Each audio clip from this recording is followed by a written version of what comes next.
Bianca, since we are at an institution of higher learning, let's talk about that.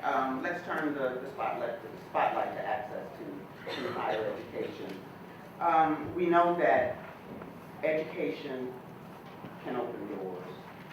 What are the challenges in navigating education and reintegration? So first I want to say thank you.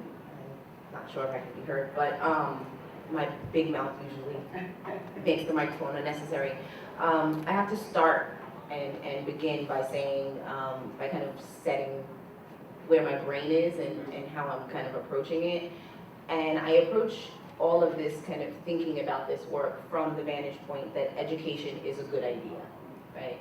That I often think about when you hear about education or employment or any of those things as kind of an agent of recidivism reduction, and I reject that on its face, right? I see, you know, higher employability, recidivism reduction as kind of secondary things that come out of, that happen to happen when people have access to higher education, but approaching the idea as education is just a really good idea. And also approaching it from the perspective of there is a large segment, an ever increasing segment of our population that does not have adequate access to higher education, to quality education, and then access to higher education, often in ways that often to the point where they're denied education. And I think that the conversation we're having tonight is an important one because I see the idea of stigma as the largest barrier for people with criminal records accessing higher education. The stigma that is attached to people with criminal convictions is what allows us to act out of fear, out of ignorance, and out of lack of evidence, right? That fear and that lack of evidence allows us to put boxes on our college applications that ask people about their criminal history, that ask people if they've been convicted of felonies or misdemeanors. With absent the evidence that says that if you look at how crime that's committed on campuses, by and large, that crime is not committed by people with criminal convictions. But it allows us to continue to have that box on the application because we're afraid of people and that stigma that comes with people who have criminal records. It allows us to continue to have myths, you know, as Rebecca pointed out, that, you know, about people with drug convictions and whether they're eligible for financial aid or not. And you will find financial aid, when I've spoken to financial aid officers, admissions officers, who will say someone with a felony conviction is not eligible for financial aid. And that's not true, right? That there's a very small and specific situation in which someone is not eligible for financial aid, and even that is not a blanket bar.